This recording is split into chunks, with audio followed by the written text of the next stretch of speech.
FM and 103.9 Hits FM. Very lovely afternoon to all of you. Welcome to the show where we're live streaming on Twitter or X Spaces, as well as on YouTube on the Joy 99.7 YouTube channel. This is your biggest Friday afternoon sports talk show, and this afternoon we are on from now till 3 p.m. Proudly brought to you by Petrosol and DSTV, of course, proud sponsors of this program. What's on the menu today? Dreams FC are in action in the second leg of the CAF Confederation Cup. They are on the verge of history, on the cusp of history, of glory. It's what it is on Sunday. Free gates. But how can they do the impossible? They're basically traveling on charted waters. They've never been here, but they are here now. Can they scale yet another hurdle? This team has shown that they have great resilience, and lots of hurdles have been thrown their way, and they have absolutely destroyed every single one of them. Yet another one stands between them and history on Sunday. How can they get over that? So we'll get into that conversation pretty shortly. Within this week, the GFA made so many appointments to the junior national teams. A conversation we tried to have last week. Lots of appointments. Lots of coaches have been giving opportunities. So we'll try and see who is coaching what. Remember that we said last week that they created so many new national teams, 5 new national teams for the women and 4 new national teams for the men. They've now appointed coaches for them. We'll tell you who is coaching which national team. Off to England, and there is a colossal capitulation in Merseyside, and it's gone straight down the red side of Merseyside. Liverpool, only 2 weeks ago, we were here having a conversation about how Liverpool were favourites, how the Premier League title was theirs to lose. Ladies and gentlemen, I'm here to tell you that they have absolutely thrown it away. But it's not the first time, is it? Because in 9 years of Jurgen Klopp's tenure at Liverpool, he's only won the Premier League once. So how has he not won all those other 8 years? Well, this is the 9th year, barring a miracle, of course. So how has that happened? You know, lots of people always like to say, let's put it in context. But also, when you just look at it, in that same period, there's another manager across in Manchester who's won 6 of those titles. It's unbelievable. So how is he able to do it and Klopp can't? And yet every single time we are forced to have a conversation and put the two of them on the same pedestal.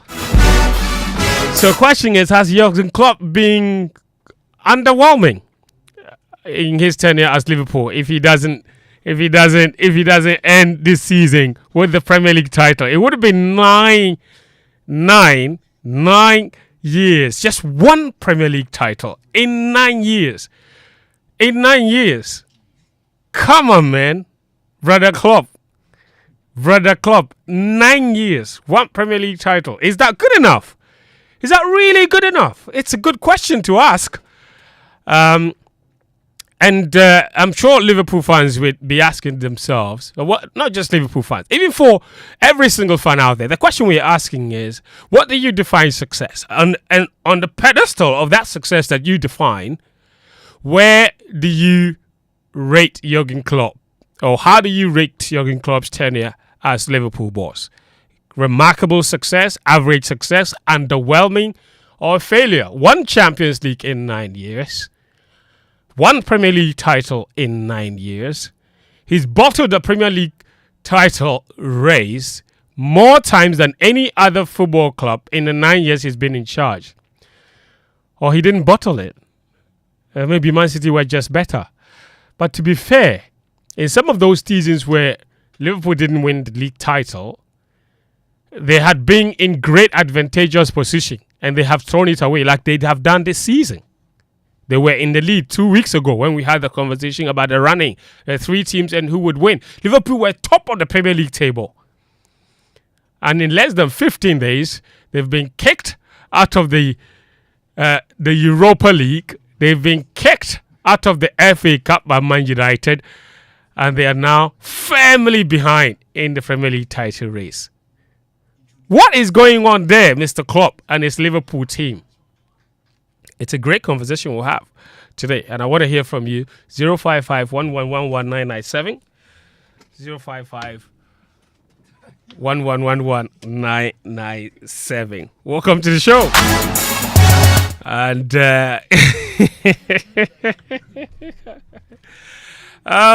Daddy K, Suchofe, Philip Achim, and Achitabaklo are here, and I'm not sure exactly what their problem is. But guys, welcome to the show. Agenda is nice, okay? It's an interesting conversation to be had, is it not? It's interesting, okay? I've asked the question, okay? So let me know what your thoughts are. Send me a message. I also use the hashtag game plan on the X or on Twitter, and we will read that for you. What is your rating of Jurgen Klopp's 9 years in charge of Liverpool? 1 Premier League title, 2 EFL titles, 1 FA Cup title, and several lost finals. He lost 1 EFL final to Man City, lost the Europa League final to Sevilla, lost a Champions League final to Real Madrid, 2 of them to Real Madrid. And every single domestic cup Jurgen Klopp has won, by the way, has been against Chelsea. Can you believe that? Beat Chelsea in the FA Cup, beat Chelsea in the 2 EFL Cup finals. Even the European Super Cup final, he beat Chelsea. So when Klopp isn't playing Chelsea, his record in finals is 1. When he's not playing Chelsea, his record in the finals is 1 out of 3. Out of 4, actually. Because he lost 2 to Real, lost 1 to Sevilla, and then won 1 against Spurs. So when he's not playing Chelsea, his record in the finals is 1-4. 5. 5? When he's not playing Chelsea? Man City. There you go. Oh my word. So he's lost to City, lost twice to Real Madrid, lost once to Sevilla, 2 Madrid. 2 Madrid, 1 Tottenham. 1 Tottenham. The your mic is on. It's like you are whispering. 1/5. It's 1/5. Okay. Charlie, it's like the conversation is going in a certain direction. It's not looking good. So, Joffrey, how are you, man? DK. Ashu. I'm in great spirits. Much better than I was in the morning. So, yeah. You weren't feeling well in the morning? No, I wasn't. Nobody asked you. Nobody asked you. Nobody asked you. Say how you feel. I'm feeling good. What happened to you in the morning? I don't know. I think it happened. It started last night.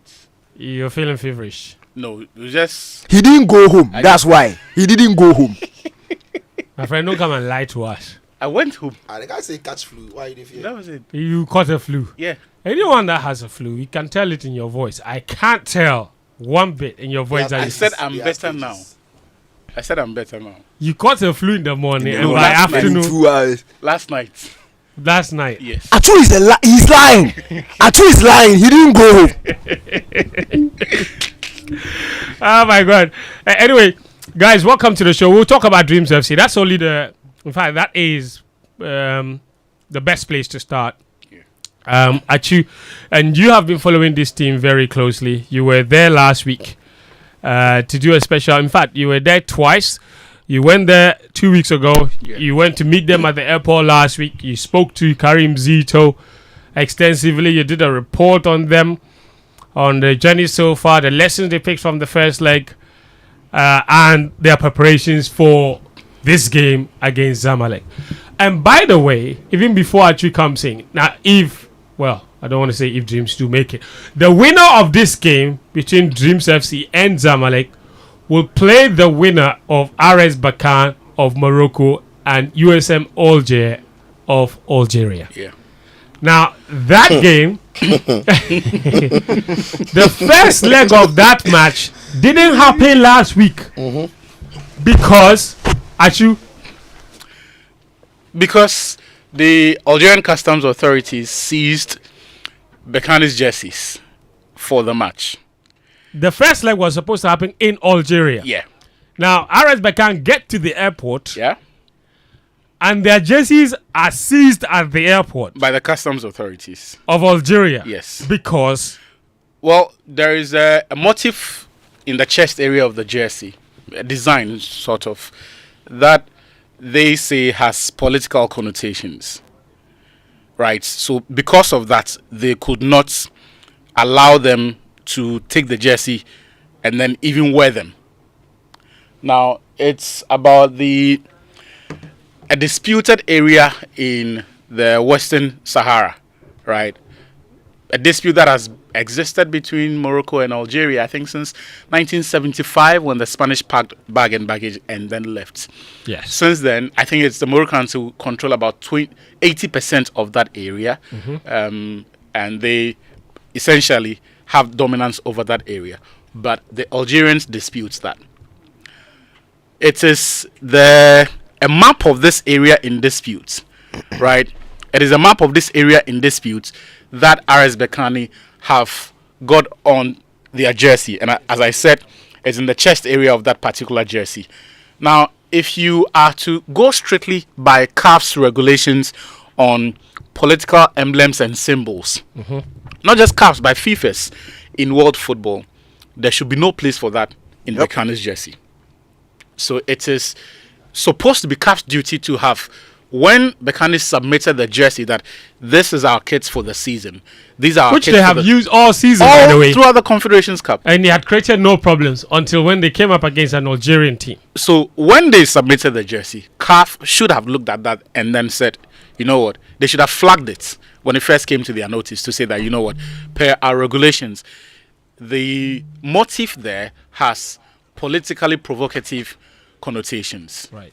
Because in the regulations for that are that there should not be any racially suggestive messages, discriminative, political message, religious, whatever it is, so long as they are provocative. FIFA and CAF will frown on that. So the expectation or the practice should have been that CAF flag that jersey and say that this does not meet the requirements, and so we cannot approve it until you take out this motif. That has not happened. CAF has allowed Berkane to play with the jersey all through the season. And now, when they got to Algeria, and by the way, as I gave the background, because of the history between the two countries, the Algerians will be the first people to spot that motif. And even when it hadn't gotten into their country, they would have seen it from afar and said, this is very They would have seen it all season. And been waiting for them. Yes. And we're waiting for them. So once they got to the... So for those who perhaps saw that the match was supposed to be played and saw the issues that happened at the airport, and then on the match day itself, they refused to walk out because Berkane went to the stadium on the match day. They went to the dressing room. With knowing full well that they were not going to play the game. Yes. So they went to the dressing room, and when it was time for kickoff, they refused to come out. Then they lodged a complaint to the match commissioner and CAF's match coordinator. That they've seized their jersey. So they cannot play without the jersey. They should have just taken off their shirts. Like old school. Like old school. And then played with a vest. But of course, that would not have been acceptable. No, it's just by a CAF. joke. But at the end of the day, you sometimes want to question what CAF's position is on some of these matters. In the past, there's been a lot of concerns about what Moroccan teams, what Morocco as a country itself can get away with. We saw the World Cup qualifiers over the last two World Cups, how almost every country that had issues with club licensing or the licensing of their facilities and did not meet requirements were asked to go and play in Morocco. Yeah. There's been questions about whether or not that creates an unfair advantage, right? When these things exist... You also remember the Esperance and Raja? Mm-hmm. There's that. There's the AFCON situation where a national team coach admittedly probably should not have said that, but this is the impression key industry players are having on the continent. And then, we cannot forget the issue that you just explained. It almost denied Algeria an opportunity to participate in the under-23 AFCON. And even the Chan tournament. No, Morocco. It was Morocco. Morocco didn't. It was Morocco who did not participate. It was Morocco. And that issue was because of that diplomatic part. Now, just to explain what you said, which is beyond CAF. They've closed their... It depends on why. That's what I'm saying. So the fact that... So either the sanctions, or if you think Because it does right- not merit sanctions, then interventions to resolve. Because Because Morocco were at the airport ready to fly. They told them Morocco, they gathered their team. Yeah. They wanted to go into Algeria. Algeria said they were not how do going. you, yes, exactly. How do you know? But how do because you? they couldn't fly into the country. How do you so technically explain? that's a sanction. Okay, now if CAF then makes like CAF does, and that was a youth competition, so CAF wouldn't spend that much. That's what It was that Chan. it was. Yeah, it was Chan. I should say that's a second tier AFCON. Second tier AFCON. Yeah, let me leave it out. Let me not use the word I was going to use. Home-based stuff. Yeah, home based AFCON. CAF is not going to spend the money, or they're not going to find the partners to give them what otherwise would have prevented the issue, where they could have had airline sponsors, right? So the airline sponsor then can arrange that. Okay, instead of flying from Morocco to Algeria, we'll bounce off maybe Morocco to another country and then right into Algeria. But CAF didn't have that, so the national teams then had to find their way there. And if I'm a national team from Ghana and I'm going to Togo, and my arrangement is to move from Ghana to Togo, and Togo says I can't come, you can't blame me for that, because that is what logistics wise, that is how I can go to Togo. So that is why serious federations take charge of the movement of teams at some point. That's why Here's my question though. they Do you sent Air Cote d'Ivoire around to fly countries did you into Cote think d'Ivoire. so in the current dispensation, that's why I asked you that question, because CAF has made a decision on what happened last week. Yeah. And the decision is that CAF has announced, CAF sat on it. Yeah. The disciplinary committee, competitions go. They sat on the matter from last week, and they have come to a decision. And the decision is that RS Berkane would forfeit the first leg 3-0. No, USM Alger. USM Alger, sorry. So RS Will Berkane will for- have a lead of Yes, will forfeit the first leg 3-0. And the I second suspect leg, they won't turn up. and the second leg will happen in Morocco. And the second leg will happen in Morocco. So you see the inconsistency there. CAF is wrong. That is the point I was driving at. Yeah. That the Algerian team has now been punished simply because For CAF's incompetence. CAF should have known and would have seen that they approved that Yes. jersey to begin with. And to be fair, if CAF is a serious organization in this issue, once that draw was made, the two games shouldn't have happened in the two countries. Simple.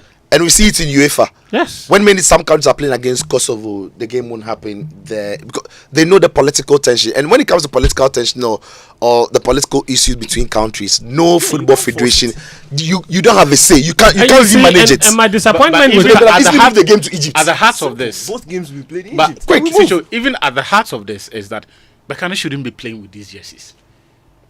Plain and simple. That's Remember, it. remember So- the so if Euros? tomorrow- I think it was 2020 Euros, where I think it was Ukraine's jersey that had a flag of the Yes. Crimea region. Yeah. They had them remove it Yes.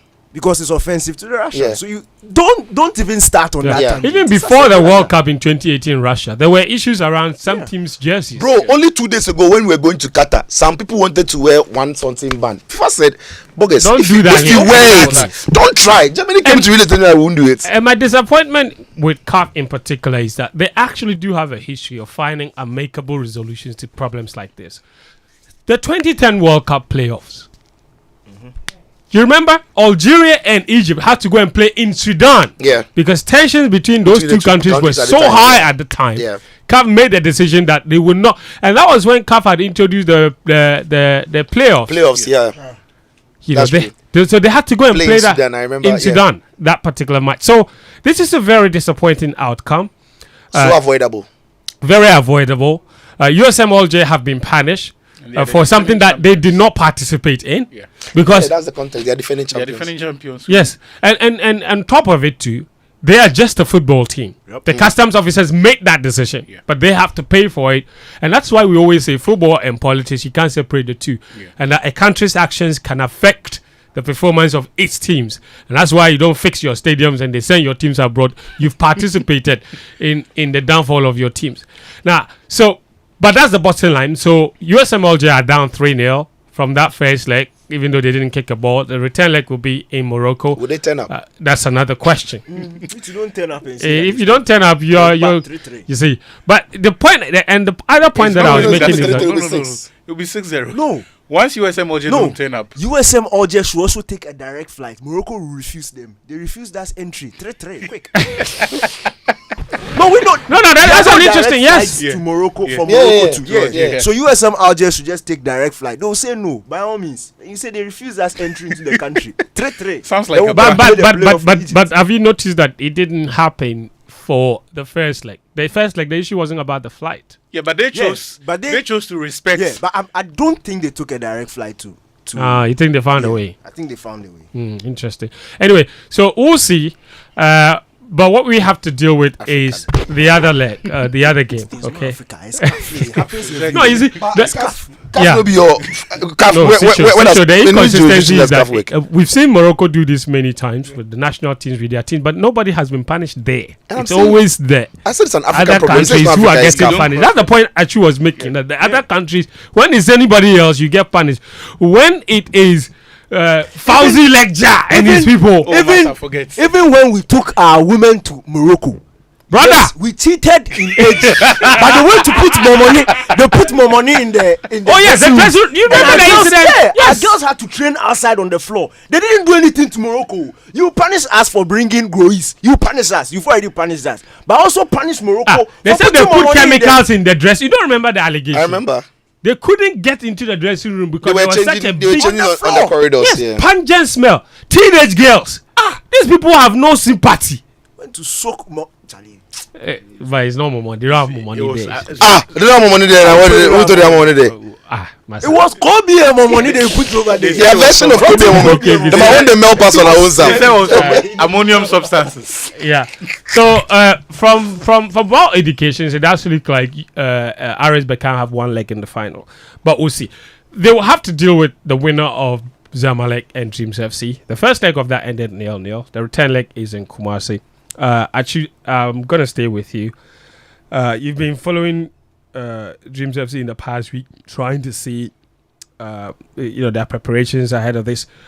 What can you tell us about what to expect in this game and what can they do to make that history? Because surely they can smell it and they'll be going for it. Because at this point, if Dreams don't look, making the semi-final, it's an overachievement. But at this point, surely if they don't make the final, they will be very disappointed. They will be. I think they've shown that they have the quality to challenge the status quo. So until this season, no Ghanaian team had won away from home in the CAF interclub competitions in 19 years, and then they went to Angola to beat Academica de Lobito by 2-1, and then only last month they again repeated it. This time around, becoming the only Ghanaian club since 2000 to win consecutive or multiple matches away from home in CAF interclub competition when they beat Stade Malien by 2-1. So in terms of having the quality, they are not the best team on the continent, but they've shown that they are a very good team. Beyond that, I have been fascinated, and there's one thing that I saw, that quite a number of the guys who started the club back in 2009 were all around when I went there last week to watch the team. And it just shows you the benefits of the stability that the club has enjoyed over time. Back then, and this is a team that was essentially formed because they had fallen out with the late Alhaji Midtjylland and the guys who owned Mamobi Midtjylland at that time. Alhaji Bimbo, sorry. So they formed their own club and decided that they are going to do this. And I was in Takoradi around the same time. Ketokreku and the guys who were managing 11 Wise at the time through Global Media Alliance were essentially forced out of the club by that statement by Nana Kopnanketi, I think Rex Dankwa as well. And so they gave up the ownership of the club. Everything that happened around that time essentially forced them to now focus on their own projects. Did it. And between 2009 and 2012, difficult first few years, but then their business on the transfer markets, which is what a lot of people know them for, started giving meaning to what they were as a football club. So you had the John Entry transfer to Ismaili in 2012. Then you had Baba Rahman to, I think, Rutherford. And then you had the striker who used to play for Hull City, Benjamin Tete, transfer. The money from these... Has he left Hull City? No, he's left. I think he's left. He's left Hull. Yeah. The money from these three big deals essentially became the foundation for what was to come. So within 3 years of the John Entry transfer, they had made multiple secured multiple promotions, Division 2, Premier League, and then Division 2, Division 2, Division 1, and in 2015 they qualified for the Premier League. Okay. Obviously had that setback with the Kujo Mensah Daniel Goza episode and all of that. And then when they got back into the Premier League, they've never looked back. But that stability that I was talking about, Keto Kreko himself, these days not so involved. But Ibrahim Dose, who by the way, and you see the loyalty, Dose got banned for 5 years. He got a 5-year ban, Yeah, in that episode. He's still around. Anam is still around. Gigi Gigi's is still around. The other guys, and you've seen people around the club grow. So earlier we were discussing Amini Shado, who is showing a certain level of ambition that I find a bit admirable, because he's now moved on to go and do Kasana Nankana. There are those who say he's not moved on. No, I'm saying he's now looking at that as on the side. On the side. Yes, but he's full on the general manager. Dreams FC general manager. There are those who look at that and say, oh, they needed that block for political expedient or political reasons. Which is important. Which is important. But also, it just shows you the thinking of the people behind the club and the level of ambition they have shown. Look, if you look at how they've assembled this team, who even remembers Maxwell Arthur, Victor Odro, and all of those boys, Aziz Huzaf, all of the guys they were relying on 2 or 3 years ago. They've shown that they can build a team, move the relevant parts on for good money, while still retaining that competitive nature, because in the period when they've moved all of these players, including the guy who was once upon a time the Black Meteors captain, Michael Agbekponu. Yes. They still have enough. He's doing very well in Europe right now. He's doing very well. They still have enough to, since moving these players on, win the FA Cup and then be able to compete in the CAF Confederation Cup in the manner they have done. Zito mentioned something that he says worked in their favor. He told me that their performances before every game on the continent has been very deceptive, because until they played Zamalek, Kotoko is the only team that they managed to beat before a game on the continent. Every time they either drew or they lost. So if opponents were judging or would send scouts just to come and see the last game before, you would not get a lot to learn about the team, because your scouting would have produced a report of a very underwhelming performance and not the true state of Dreams FC right before those games.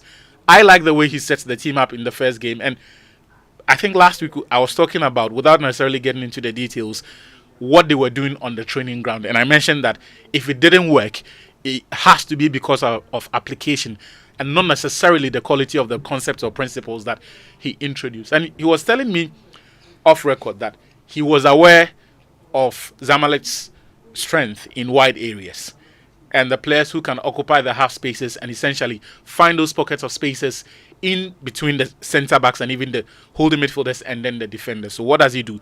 He crowd those areas and find protection for his fullbacks. I was very surprised that Shikabala was as ineffective as he was, had to be substituted.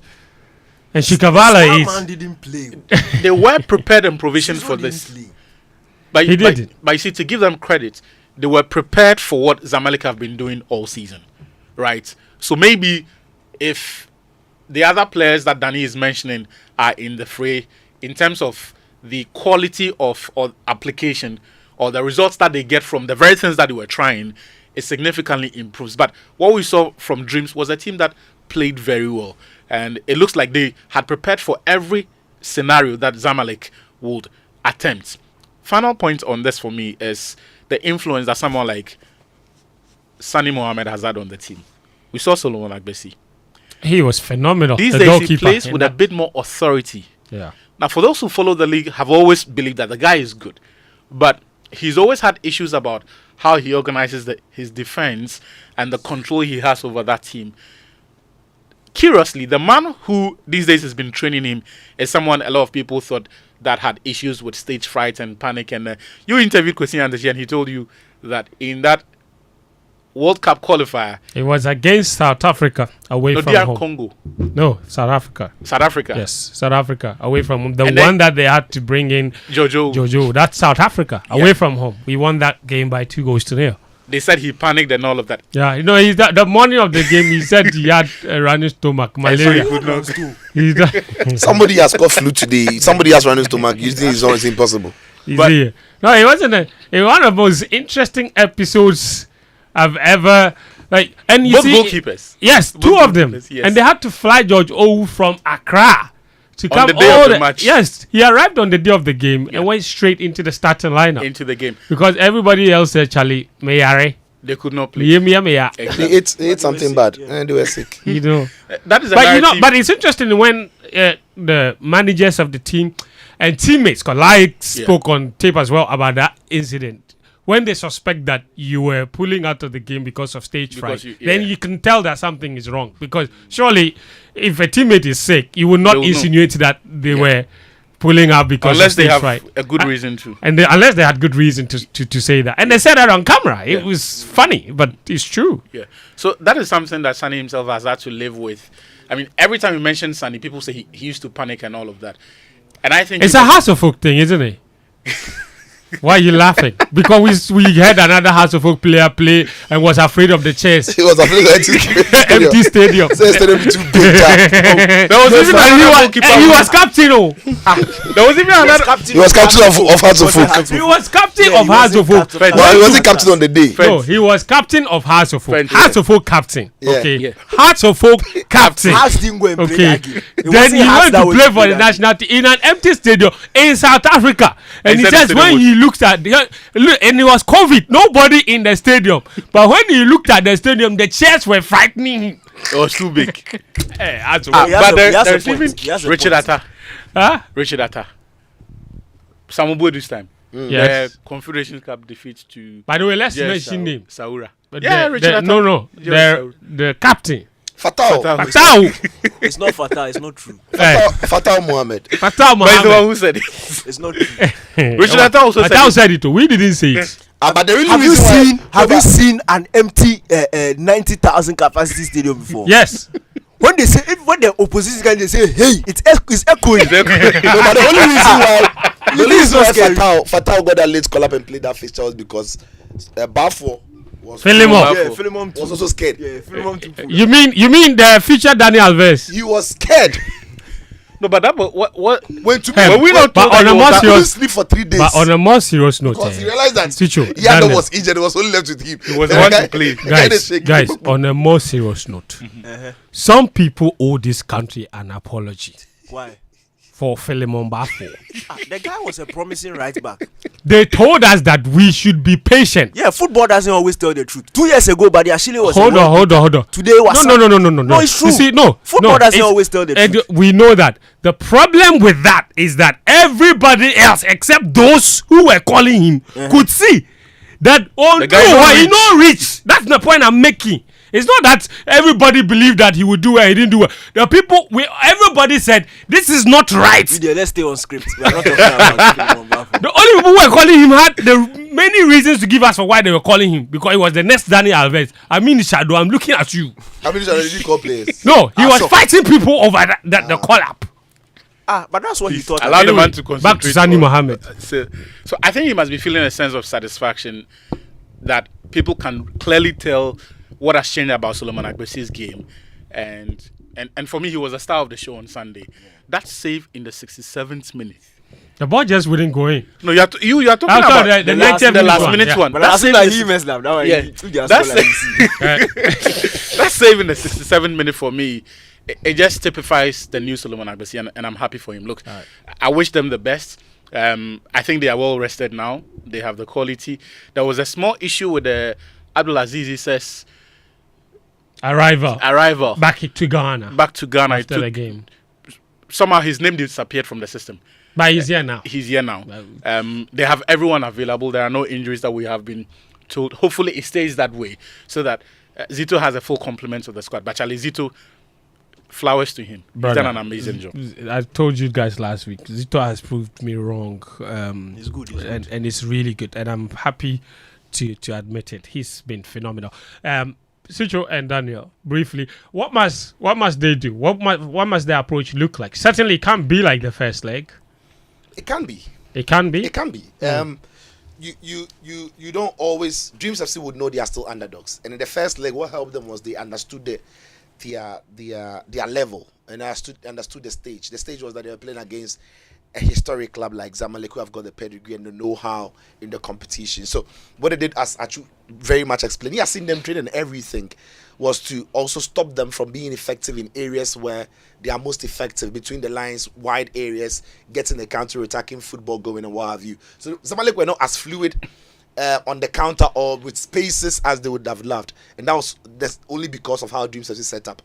Now I think it would be naive for Dreams FC to think that because they got away or they got a goalless draw, preventing Zamalek from scoring by playing that way, they've arrived, and now coming into this fixture, they are the top dogs and not the underdogs. I still think that if they can frustrate Zamalek for the long period, because everybody's expecting, the whole continent is expecting Zamalek to qualify, because 0-0 is still a very healthy result going into the second leg. One goal changes everything for the away side. Yeah, one goal changes because everything. away goal still works in Africa. That means that the home team needs 2 more goals to score. Even if they score 2 and you get an equalizer and make it 2-2, you are still going to go through. So everybody's expecting Zamalek is expected to win this game by by the bookies, what have you.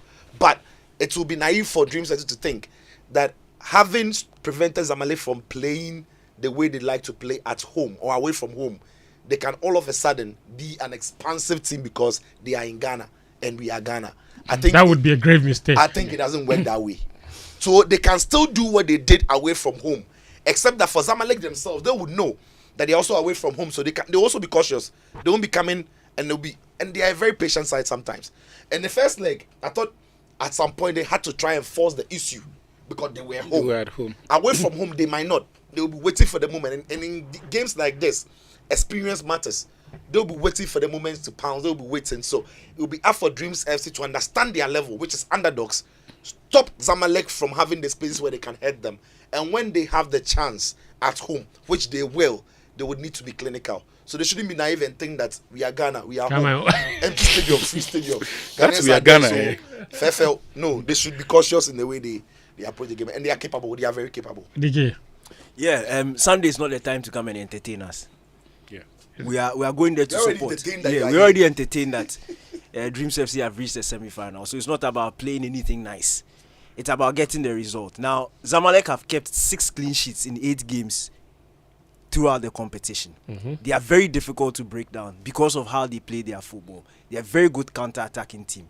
So the type of football Dreams FC played in the first leg, that is forcing Zamalek to have the ball and try and break them, is what Zamalek cannot do. So repeat the same thing here. There is no crime. There is not wrong. If you come and you play a very compact defensive game and you keep Zamalek at bay, the longer it is 0-0, the happier we will be, because that means that we are still in the competition. Yeah. And Dreams FC will find moments. We saw it in the first leg. Sylvester Simba had a number of opportunities, where, not chances, but scenarios opened up. Yeah. And I feel it also comes down to instruction. When you are playing away from home, your risk levels are lower. Yeah. If you are playing in Ghana and you get those scenarios, there's the freedom to go out and attack them when they come. And that's what we should be looking at capitalizing on. Finding those moments on the counter attack. We have Aziz, who is brilliant at picking passes. He has excellent technique. You have John Entry is up at the top there. His movement in the box is terrific. Ajenim Boateng. Those guys will find the spaces. So keep it very, very compact at the back. Don't be too expansive. I've heard Zito saying he's going to employ an expansive tactic. I don't believe him, because that is not him. I think that's definitely not him. I think he's trying to trick them, and hopefully it works. But track and get free and win. Simple. They can do the job. Tracking and getting free. So all the best to Dreams FC. It's on Sunday at 4 p.m. They've opened 3 gates for the center line and the popular stand. The VIP is 20 Ghana cedis only, and that in itself is only a measure to control the numbers. It's not because they necessarily wanted to charge money. So bottom line, and the message is clear, they want as many people. If they wanted to control numbers, they will print complimentary tickets and give it to the people to come to VIP. They will take money. Why are you? But you don't want to restrict access to the VIP. you can manage it without restricting who gets there. Exactly. So if you print ticket, then you have to share. And it means that cronies. Only your cronies. Cronies are no. We don't want that. We want ordinary football fans. And so they are selling tickets. Don't say don't because they don't. But I'm saying that it's still a. They want money. It's very cheap. Yes, actually. And I'm saying that the only reason they made it that cheap is because they had to. Yes, exactly. Your control numbers with 20 Ghana. Yes, exactly. Okay, cool. But bottom line is, even with the price attached to it, the bottom line is that there's a limit to the number of tickets. So you can have the 20 Ghana, sure. but if the tickets are sold out, you won't get it. So it's a number controlling measure. Yeah. Well done. Bottom line is, go there Sunday, support the team, and we will all be back. And they are mowing the pitch at. No. The GFA took a measure, a decision that is geared towards ensuring maximum support for Dreams FC. They postponed 3 matches on Sunday. Rescheduled them to Monday. 3 Ghana Premier League games. Moved them from Sunday to Monday so that Sunday is free. And the only game in the Ghana football calendar is the Dreams FC game at 4 p.m. It's a proper throwback to the days when you had 4 representatives, and on that weekend when they are playing on the continent, nothing happens. You know, but what this also means is that even for those of you who play Sunday league football, reschedule your matches. What are you going to play for? Because on Sunday we don't want to. If we spot anybody playing football around that time, it's a taboo. Problem. We are all going to Kumasi on Sunday. Banned on Sunday. Yes. Everybody has been banned from playing on Sunday. I saw news that the Nigerian Premier League had suspended their league for 1 month to enable Rivers FC clear all their outstanding games. Matches. And they just remind, we've been there before. You've suspended the league for 1 month. It will be as though we were playing a mini gala. It's crazy. It will just be 2 teams clearing all the outstanding matches. That's what Nigeria are doing right now. Yeah. Even for it's not only Rivers that have so many outstanding games because of their participation in Africa. Zamalek themselves, I think they have 6 outstanding matches. In fact, 2 weeks ago, it's difficult. I checked the Egyptian league table. Al Ahly had, I think, about 8 or so. Yeah. And there was I think they had some 6 matches or so, and they were still 8th on the table. Look, if you are big, you are big. Because speaking of Al Ahly, they're huge. You know they're in action today. Yeah. And if they win, that would mean that they've made 5 consecutive final appearances. Thank you. In the CAF Champions League. 5 consecutive. You know, the current record, they even hold it. 4 consecutive. Alongside, I think, TP Mazembe. Right? 4 consecutive finals. Nobody. I actually do believe that if you take out Real Madrid, the whole world, I don't think there's any club bigger than Al Ahly. No. With Sumsum. No. Yeah, like pedigree, success, dominant, no, in everything. terms of sporting success, no. So in terms of sporting the success, I don't think disadvantage for Ali is because they are an African side without the global appeal that, say, a team like Barcelona or Manchester United will have. When they go to, they don't sit up. So. Yeah. Club World Cup, they don't sit up. Obviously, they don't have the monies that these clubs who are not winning as much have got. Or as many have. But purely in terms of sporting success, no. I mean, Real Madrid is the only team you can mention and say that they have achieved more. As for Madrid, they are. Because Ali, they are not human beings. Look at. No, just put this in context. Look at how much we struggle to even make the group stages of the CAF competition, and this team has made the final 5 years in a row. Al Ahly sack coaches for making the Champions League semis and not making it to the final. Or for losing finals. Standard. They are Ali. They are Ali. Yeah. They are currently 11th on the table with 8 outstanding games. When they finish, we'll pause the league. They'll clear the outstanding matches. So there's Zamalek. Zamalek have 7 outstanding. They have 6 outstanding games. What's their position? Just behind Al Ahly. Yeah. First and second. Yeah, and they have the same number of points. Yeah. Having played 2 games more than Al Ahly. First and second. No, they're not first and second. They are 11th. By the time they clear the outstanding matches. You say they are just beneath Ali, and I'm saying that by the time they clear the outstanding matches. First and second. Dreams FC, they have just 3 outstanding games, so this is not so bad. Yeah. So in that respect, we've managed our league very well. But we've helped them though. Because they've had to play some midweeks and still, prepare for. Yeah. Whereas in Egypt and other places, they have a clear week to prepare for the assignment. You know that for a fact. Yeah. That's why they have this. But where do you think those games are coming from? Where do you think those outstanding games are coming from? Dreams FC are also in action on Wednesday. Yeah. In the FA Cup. Yes. Right after this match. And if they make it, which I think they will, to the to final, back. that will be back to back because the they following are in the weekend. quarters. Semi-finals. So they are going to the quarters. So that would be 3 semi-finals in FA Cup in Ghana for Dreams. So in a space of I think 3 weeks, they would have played 3 games per week consecutively, which is not good for them. Yeah, it's a big concern. Yeah, we've not been maybe helped them much. All right, fair enough. We wish them all the best. Dreams FC on Sunday, 4 p.m. Let's give them all the support. All right.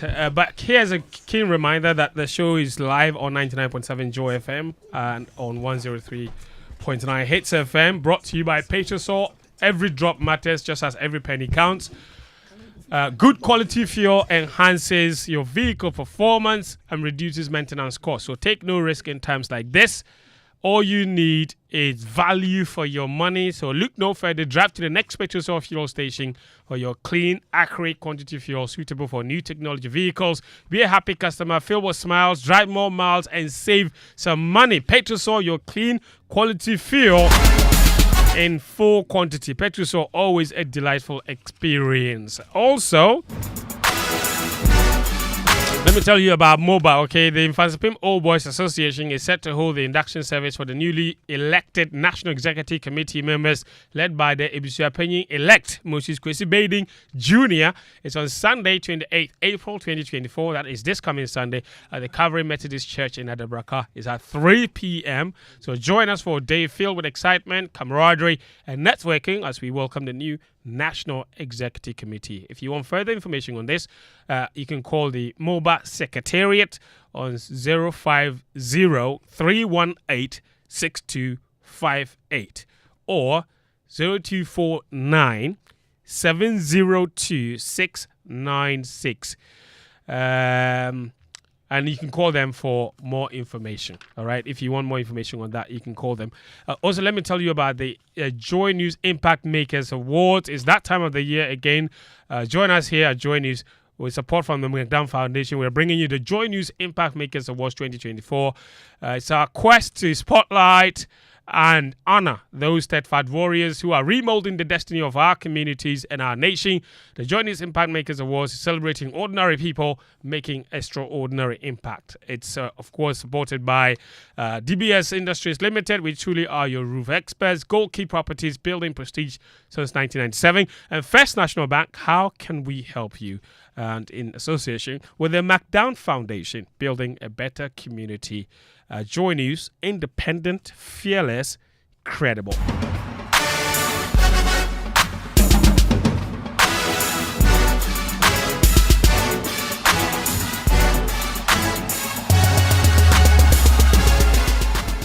You worked hard for your money, and DSTV gives you a whole lot more for a lot less than you think. Ooh. Instead of one takeout dinner, how about treating the family to a whole month of the best entertainment with DSTV? From thrilling sports, blockbusters, captivating series, to entertaining kid shows, we have it all. Totally awesome! And with DSTV Stream, you can watch on the go. I'm here! Plus, you can choose a package to suit your pocket. There's a whole lot more to enjoy for a lot less than you think with DSTV.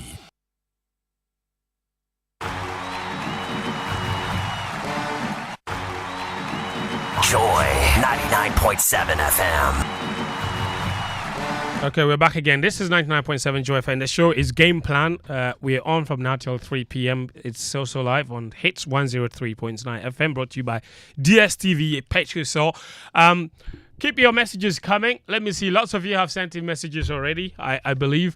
Where's Abe Kusan Trophy? I need my messages, please. Okay. And Jojo.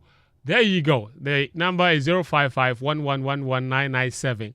055-111-1997. Also, use the hashtag Game Plan on Twitter, and I will share them with the rest of our listeners and viewers from across the globe. Bedroom Pep Guardiola from Ontario, Canada. Oh, yes. He has sent in his message already. And this is what we are talking about, right? The people are always looking for ways to find different opportunities. A few days ago or a few months ago, he was sending us this message from La Paz. Now he's sending us the message from Ontario, Canada. You are reporting him to his people every week. You are. That guy is every week. He's at this location. Yes, he says good morning from Ontario, Canada. Are we in morning here in Accra? Okay, mom. Yeah, thank you. Klopp's reign at Liverpool could have ended with 4 successive trophyless seasons if Chelsea didn't bottle and get robbed of winning 3 domestic cup finals. 1 league title in 7 years. Everyone calls Klopp one of the best. If you line his time at Liverpool against Chelsea with the many managers for the same period, Chelsea has won more trophies plus a Europa League title. In fact, the only title Chelsea didn't win in the period Klopp was there is the EFL Cup. He does make a good point, doesn't he? That Chelsea changed lots of managers Chelsea without the stability in the same period that Klopp has been there has won more trophies than Klopp with all the stability. So that's his point. It's a good point. It is a good point. It's a good point. Klopp came in October 2014, I believe. But who said there was instability at Chelsea? They were changing managers. Chelsea have been changing managers since Abramovich came in. That's the model. Doesn't mean instability. It does mean instability. It doesn't mean instability. We can agree to disagree. It doesn't mean instability. We can agree to disagree. It is not true. Even though Chelsea kept changing managers and kept getting success as a result of that, there was always an inkling, and there had always been that feeling that Chelsea needed a bit of stability. And Chelsea's hiring record tells you that they always were in need of a manager that could give them that kind of stability. They just never had it because Abramovich was very impatient and he didn't like it. Is true. And he just didn't have the patience for mediocrity. The fact that you are changing managers doesn't mean there's instability. Chelsea had a standard. There's a standard. You come in, you win league. The next season you don't live up to the standard, you go. The squad was stable. Hey, no. Hold on. The squad was stable. When they say you come in, you win. If you don't win, you go. It doesn't mean instability. Nobody's referring to players. They are referring to the managerial situation. That's what it means. The club was not unstable. That is what it means. The club was unstable. So then Real Madrid too, they've been unstable. All this while, Real Madrid sacked Pellegrini, they brought Mourinho, they sacked him, they brought Ancelotti, he left, they brought Benitez, they brought Zidane. Does that mean they were unstable? Have you looked at the average length of the managers there compared to Chelsea? Even at Real Madrid, despite the constant changes, they were still winning. Yes, but also their managers lasted more than Chelsea's managers on average. That's the model. Whose model? Abramovich's model was you come, you win, you don't win, you go. Simple. They were winning trophy after trophy. You see, you are Abramovich in his whole time at Chelsea never gave any indication that he was going to hire a manager for long term. You come in, you do the job, you go. Simple. That's not it. That's not it. He hired managers. Hold on. I think when AVB was coming, he hired managers. Look, don't get it wrong. Abramovich hired managers with the expectation that they would consistently win. Yeah. And remain there. Yeah. They just didn't win and he fired them. It doesn't mean that he didn't want them to be there and continuously winning. Yes. That's what he wanted. Mourinho came first 2 seasons, he won. Yes. And that's why he stayed. Third season he won the FA Cup. His third season. Yes. Drogba 2007. Yes. Following season. Yes. We didn't even reach December. Because Chelsea were poor. We didn't even reach December. Yes, they were poor. Bah. I have a question for you. Do you think no. DK, don't get it confused. Don't get it confused. Do you think that if a manager has shown you that for 3 years he's a winner and he's struggling in his first 2 months of the season? Yes. If you were really going for long term, wouldn't you have given him time? That's what I'm. Time no day. He'll sack you and somebody else will come and win. That's the model. You are making you're making the same point I am making. That Abramovich is very impatient for managers who don't win, but he wanted the consistency. Yes, Mourinho don't use the word instability for Chelsea. I will use it's it. Not true. I will use it. It's not true. It is an adjective. I will use it. That's not a club that is. There was managerial instability. We can disagree on it. The point is that when Mourinho first came and won those first 3 years, Abramovich left him, and he would have left him in that 4th season if he showed that he was going to win. He didn't win. He sacked him. It doesn't mean that he didn't want the continuity. He wanted it. He just didn't have the patience to accept mediocrity like other. He would have been patient. Anybody who wants continuity is patient. No. Anybody who wants continuity is patient. 2 months in the fourth season, then you sack the person. Yes, tell him, yes. He's a winner. Yes. That was the model. Continuity. You come, you win, no, you go. Hold on. Winning. Continuity with winning, not continuity with 3 trophies in 9 years. That's not what I brought. That's what you call the standards. Okay, that he just had bigger expectations for his team. It doesn't mean that he didn't want a bit of stability. If Mourinho continuously won every season after those first 3 seasons, he would have still been Chelsea manager by now. When he bought the team, he pumped money inside. Ranieri took him to a Champions League semi-final. He finished second in the. He sacked him. He brought Mourinho. Yes. He sacked him. Yes. And he brought Mourinho. Yes. Mourinho won. Yes. When Mourinho started he sacked him. Yes. That the club wasn't unstable. Question: if Mourinho continuously won, would he have sacked him? No. So he wanted that. He just didn't get it. Anyway. All right, bottom line there. We can disagree on that. You are trying to force the team and make it look like no, Chelsea and Liverpool and the same. Then Apu, it's okay yourself. Apu what? Say it. Use words. Apu what?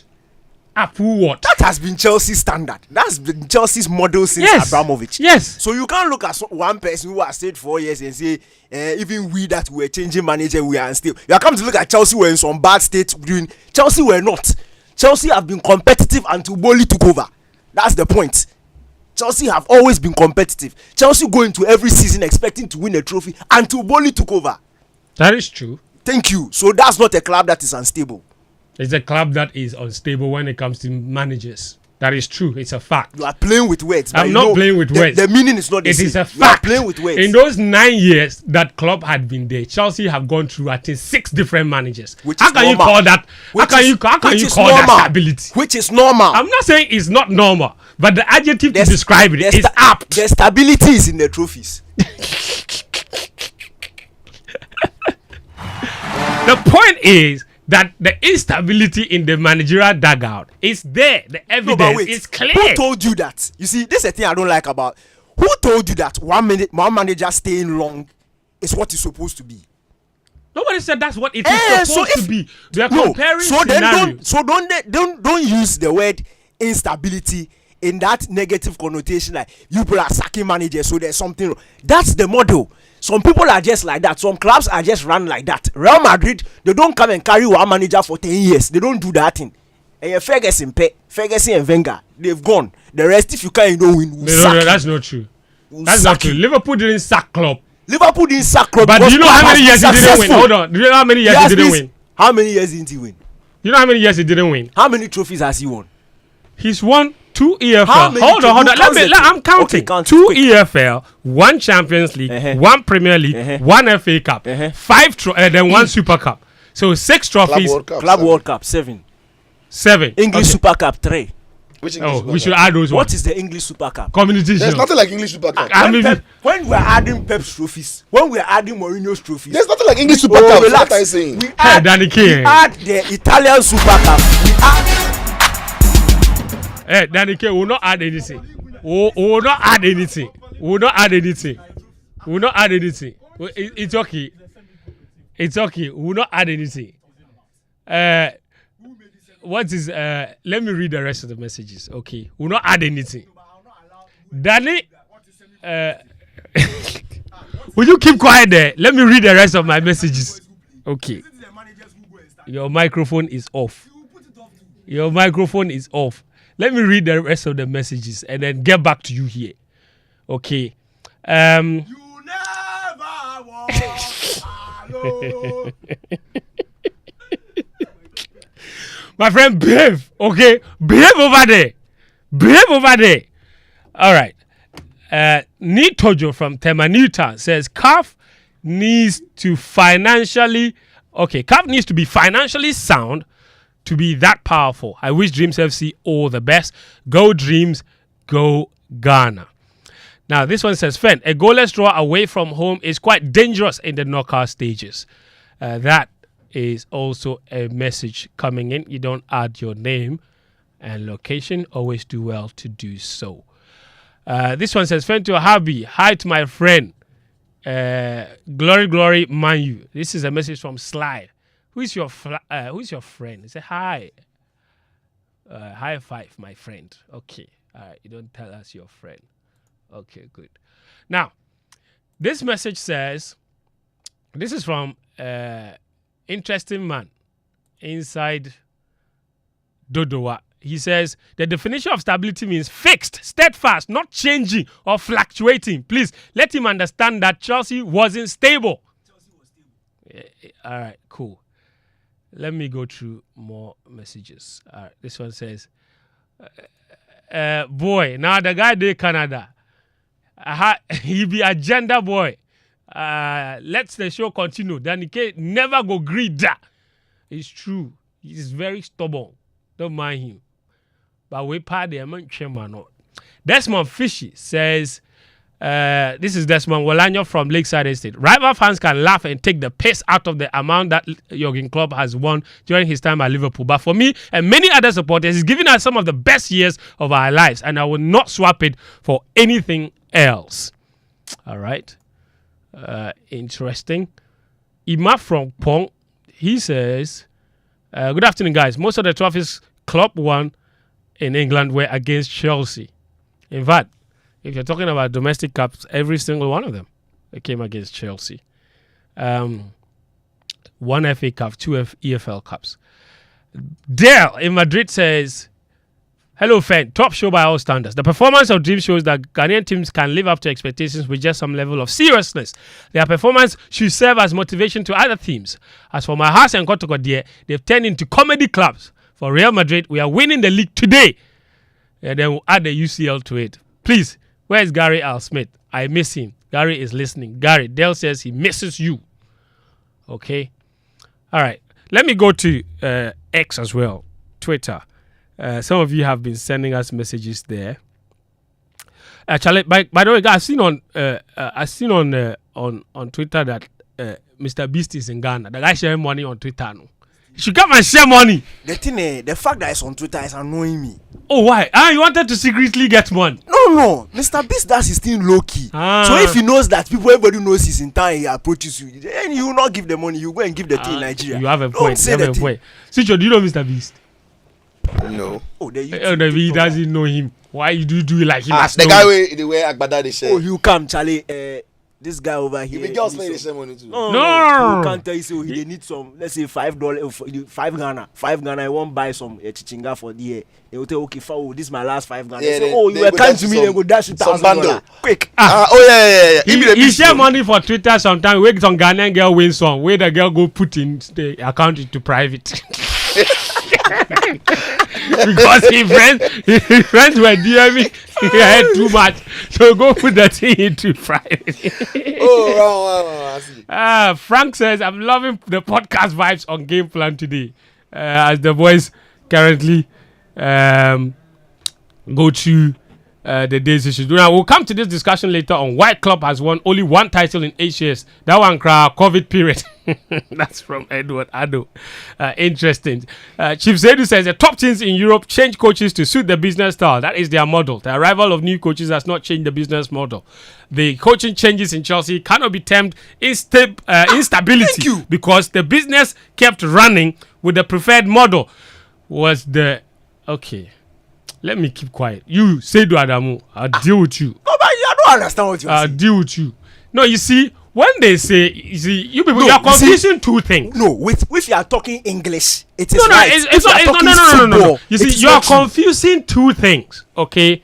The fact that the club is changing managers means that the managerial position at the club was unstable. It doesn't mean the club itself is unstable. Exactly. So don't confuse the two things. That's my point. We are talking about the club. We are talking about who is talking about the club? We're talking about coaches. If you say the Chelsea's managerial whatever was unstable and Liverpool have had one manager, it's a non-starter. It's not because that's not a football. It's not because Chelsea the club was unstable. It's not because ordinarily when clubs hire managers, in many situations, especially even in the Premier League, there is always that certain affinity towards giving them a certain grace period. It's not true. Hold on, no. I said affinity. I didn't say it's the reality. You said when clubs, we are talking about top clubs here. Yes. Top clubs who are stable. Yes. You understand? Okay. Top clubs who are stable. Is Barcelona when stable? they bring in a manager. Is Barcelona stable? Right now. Is Man U stable? Man U are not stable.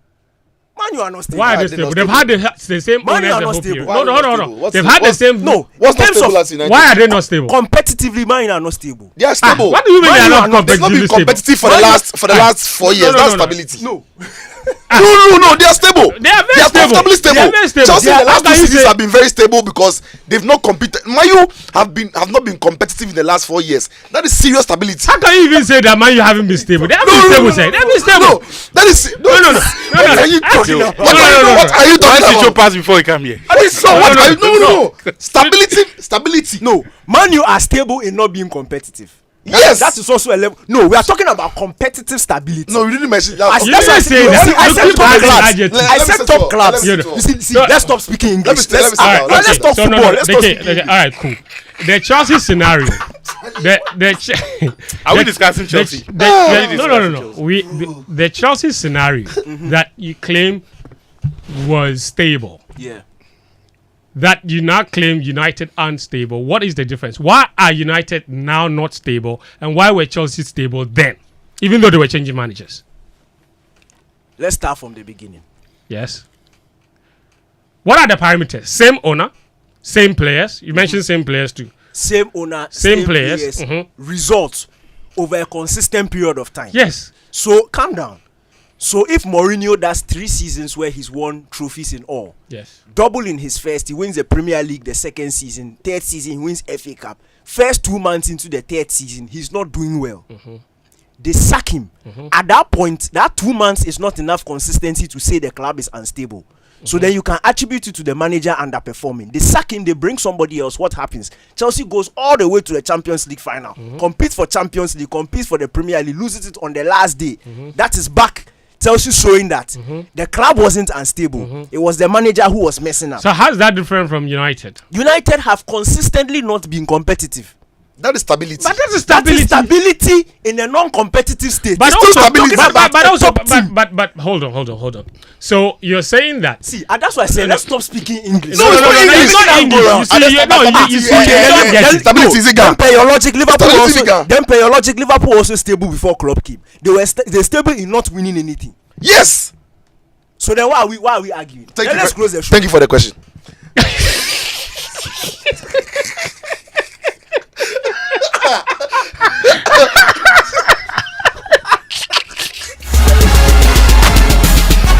Oh God. No. You see.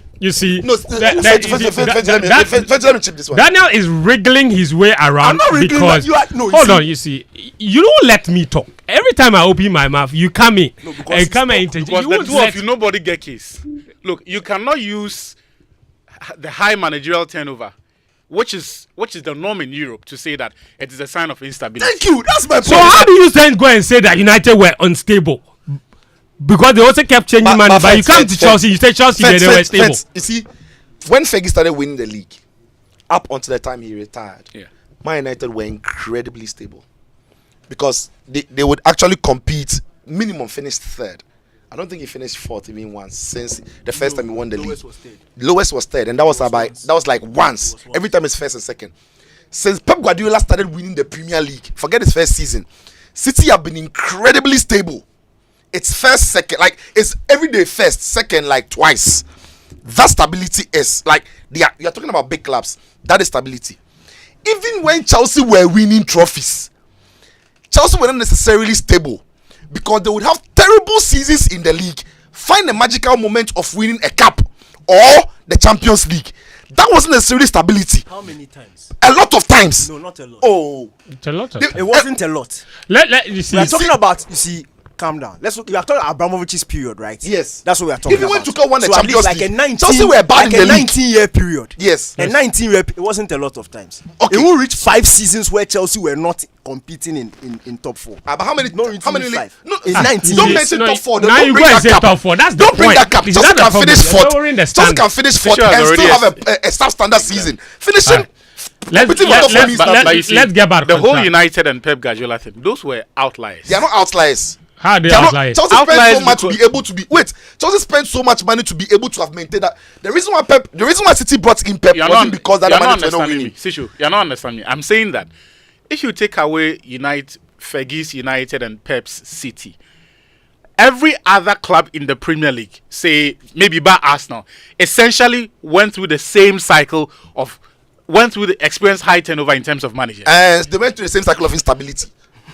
That's the point. You see, no, It's the, not- the, How the reason, do yes. you want to define the instability? I don't See, even get it, because- Chelsea, what Abramovich was doing, Chelsea won a lot of things by not being the best not being the best teams. Sishu, It's not like Man United and City. When City wins, they've balled everybody. When Man U wins, they've balled everybody. When Chelsea were winning at some point with Sum. Nobody without necessarily a certain presence and aura. Not just many a damn. I mean, you see, and also, and even no, Sicho, even let me help you. The reason I don't even necessarily agree with Daniel when he tries to, for example, say that the United situation could be deemed unstable, but Chelsea had to be deemed stable. I don't get it. It's not consistent, because during the same period we are talking about, especially the period when Ferguson left, that period from 2013 onwards, Chelsea were changing managers. They were spending money. Yeah. United were changing managers. They were spending money. Probably more money than Chelsea. And Chelsea were winning. Hold on. Calm down. You don't let me finish. No, let me finish that, and you can come in. Kill the point. You are talking about. Hold on. Let me talking finish about that Abramovich. Abramovich's time, Ranieri second. Daniki, I've put off your microphone. Achu. Daniki, your microphone is awful. Okay. 4 years.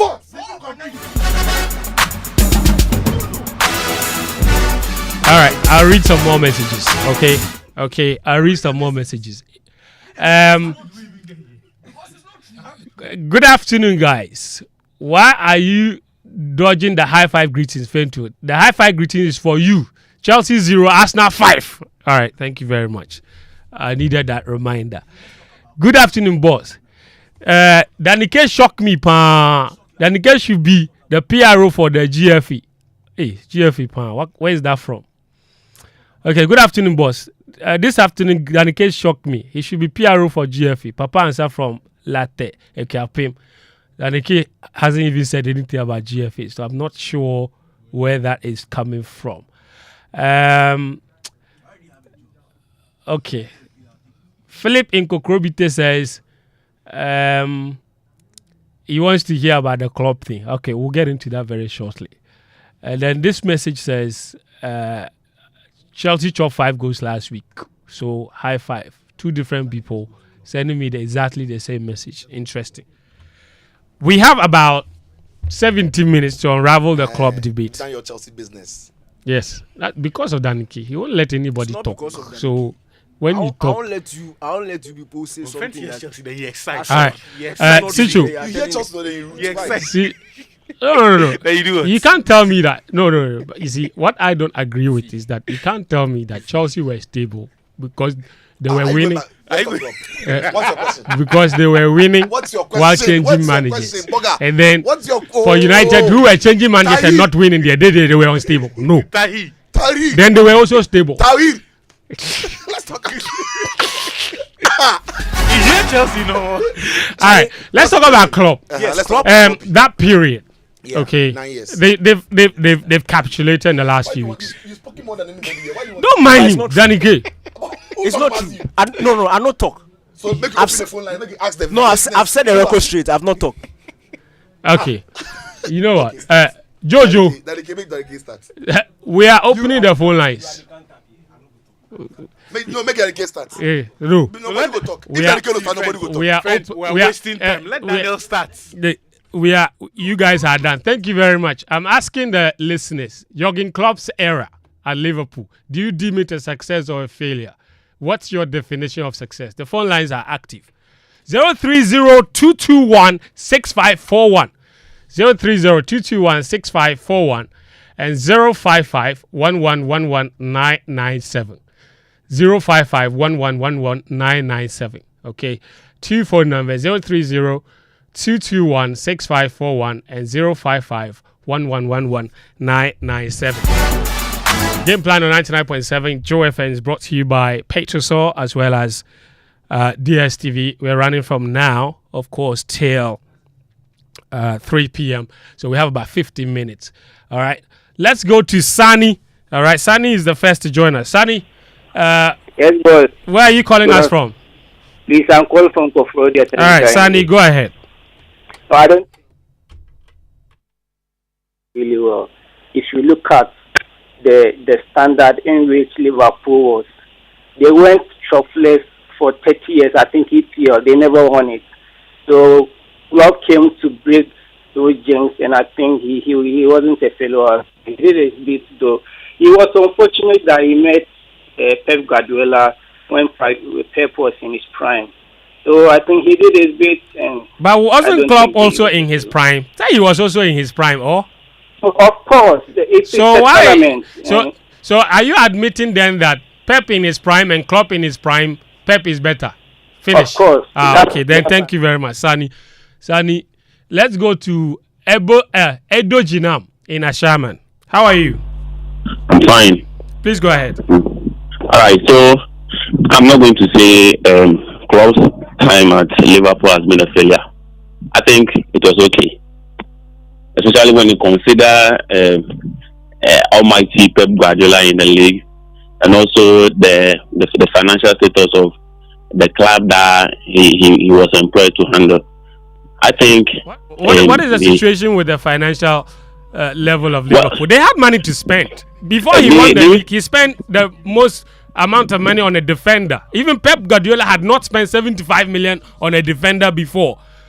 Klopp did it. He found the money, he bought him, and he won the league because of that. Okay, I think there is an argument there. There is. Thank you very much. There is. Let's go to Isaac. Isaac is in Legon. Isaac. Yeah, good afternoon. Afternoon. Go ahead, Isaac. Yeah, how are you, my guy? Very well, very well. Thank God. In fact, I'm a Liverpool fan, and I joined Liverpool because of Klopp and Sadio Mane. And I can say that Jurgen Klopp have made Liverpool very fearsome.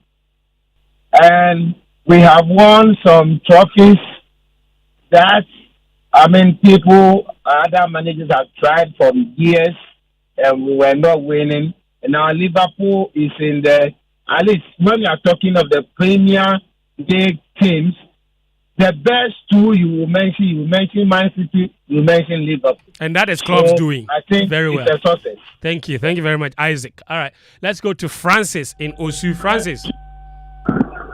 Hello, Francis. Hello, sir. Yes, go ahead, Francis. Good afternoon. Greetings to you guys. About Spurs, we don't celebrate runners up, we only celebrate the winners. So he has done well.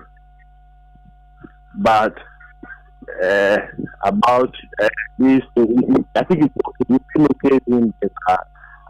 It's not a failure. I think he has done his best. Yeah. All right. Thank you very much. That's Francis in Osu. We will go to Wisdom in Medina. Wisdom.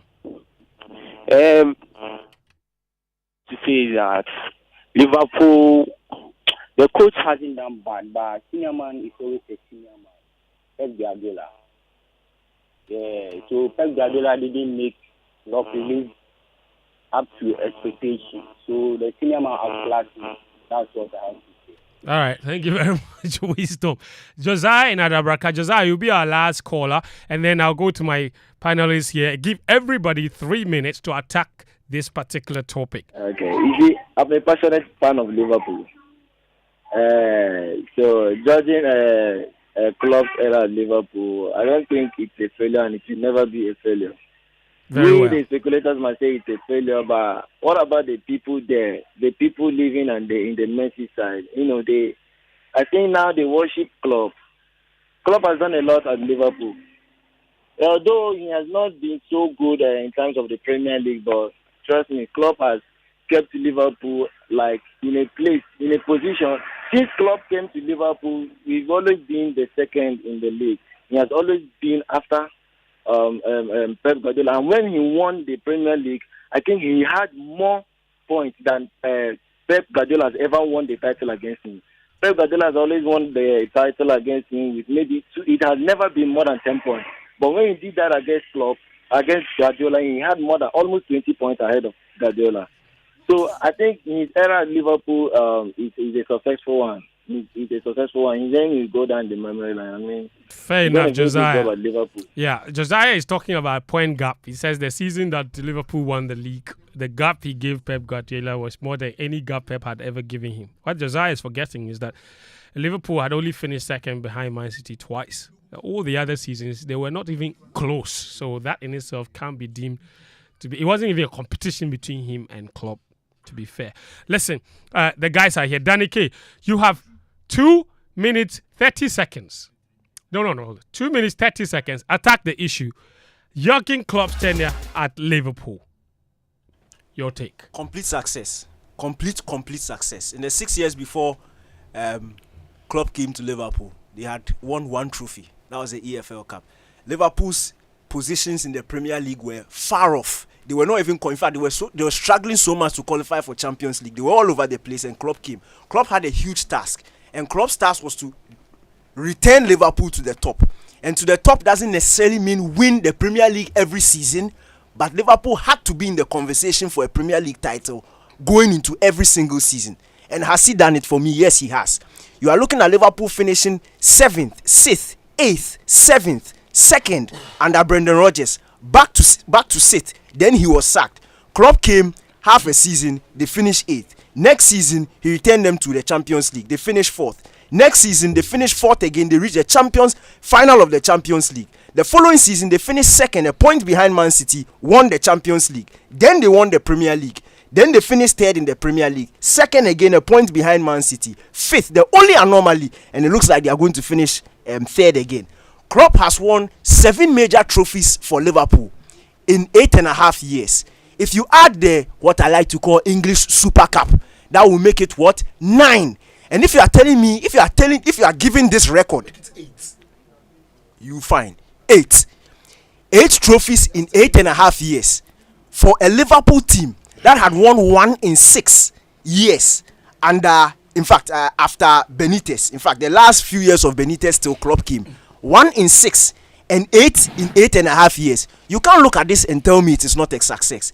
If you are applying context to it and you are going back and you are looking at the state of Liverpool as at the time Klopp was coming in, you can't look at these trophies and say, okay, fine, because he lost, 7 out of 8 Premier League trophies to Pep, or whatever the number may be, it's a failure. No, you are looking at a man who had to come and pick a club from Temor, turn it around and make it a championship worthy team, and he has done that. Because today, if we sit here and we are criticizing Liverpool for not winning a league title, it is because of Klopp. Because Klopp has given us that effrontery to be able to sit here and say Liverpool are supposed to win a title. That's what he has done. He has delivered this team back to the top, and that next season going in, whoever is coming to take over will be expected to compete, because Klopp 8 years ago promised us that when he's leaving he will do it, and he has done it. So Klopp has been a total success. Fair enough. Your time is up. Thank you.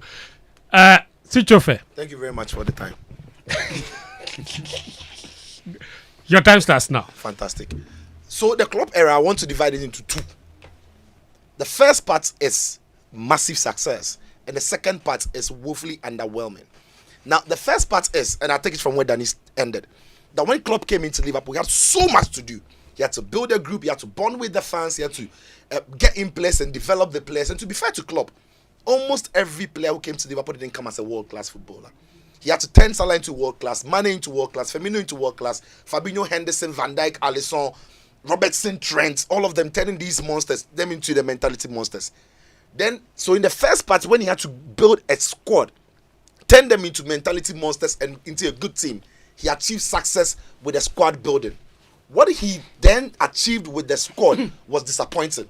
Because for me, the Liverpool team that Jurgen Klopp built deserves more than just one Premier League title. And it's not as if he didn't have the opportunity to win the titles. He has, including this season, bottled 3 championships in the Premier League. Danny mentioned that he finished with a point behind City. In the first time that he finished second in the Premier League, he actually he was leading the league and bottled it for City to win. Then he won it. The other time he came second in the Premier League, he was leading the league, bottled it for City to win. This season, it's not Klopp's fault. It's not Pep's fault that he couldn't beat Everton. It's not Pep's fault that Klopp couldn't beat Man United. It's not his fault that Klopp couldn't beat Crystal Palace at Anfield. Now, when you look at the team that Klopp had built, got kicked out by Atalanta. Or get kicked out by Atalanta in the Europa League. These are bottling. And you see, Klopp could have won more cups in England, right? Klopp could have won more cups in England, but for his own decision to downplay the importance of these cups, he will downtalk it, he will play young players, he won't take it serious, and he will lose it. So in two folds, the building of the team and the process of building the world-class team, massive success, great job. But what he achieved with the team that he had built, that was good enough to win so much, he underwhelmed. But I understand, to wrap it up, for Liverpool fans, because of what Danny has said, where Liverpool came from and where Klopp has brought them, for them, emotionally, the connection with Klopp and the club is huge. No Liverpool fan will underestimate what Klopp has done because it's an emotional connection. Those of us on the fence, when you look into the Liverpool club from the top, you look at the brilliant team that should have won way more than they won, and they have underachieved, having built what I call a machine. They played some of the best football during his time, but in the end, he won very late. Are you the timekeeper? Don't you the timekeeper? The guy has spoken for 2 minutes. Allow the man. Chichofe, thank you very much. He's bullied Fenton to I was set up to feel from your time starts now. Your verdict on Klopp's time at Liverpool. I think he didn't win enough. If you look at the nominal terms that, he had 7 odd titles in 8 years and so a title every other year, it looks good. But look beyond the nice football that they were playing, because the nice football, Liverpool had seen it on before. In fact, 2 years before that, they were actually neck and neck for City for the Premier League title until they collapsed in April. They made the Champions League, played some of the best football in that era under Brendan Rodgers. So Liverpool didn't just want someone who could play pretty. They needed someone who could play pretty, add value to the players, and then sustain success in terms of silverware. Right? And for the first part, like Sicho said, he managed to do that. So you could see value addition to the players. I mean, within a year of touching Mohamed Salah, he was Ballon d'Or caliber. Yeah. Within a year of signing Alisson Becker, he was Ballon d'Or caliber. Even though there is the component of second Ballon d'Or and all of that. So you had Sadio Mane as well, also going close. So that part, he checked the box. But where I feel he should have won more is how they lost some of the trophies that they failed to. Sisho has explained the Premier League and how he's bottled it on 3 occasions. I'll take you to the other cup competitions and where Klopp himself made a mistake. In the early stages, he started talking down the FA Cup and then the League Cups. And I'll show you the teams that eliminated Liverpool. After that, tell me if, with all of this, still, that manager scores 4 marks to you. In 2017, they were eliminated at home by West Brom by 2-1. The following season, they lost by 2-1 to Wolves. They drew 2-2 with Shrewsbury the year after that in the FA Cup, and then Chelsea eliminated them. Then they lost to Man United in the 4th round. Then they won it in 2022 by beating United and Chelsea.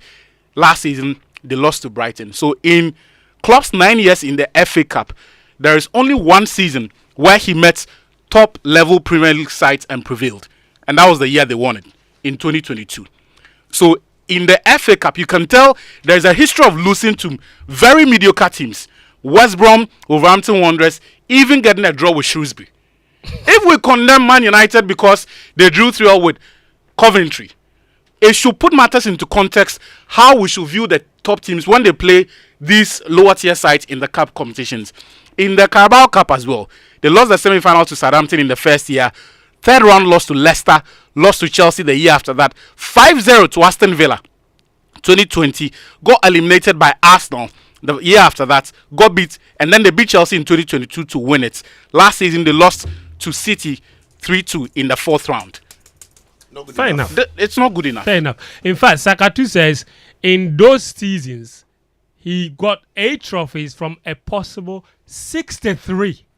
And for him, that is poor. All right, that's our show for today here on 99.7 Joy FM as well as on Hits 103.9 FM. My name is Fentio Tahiru Fentio. Thanks for listening. This show will be available as a podcast on the Joy News YouTube channel as well as on all podcasts.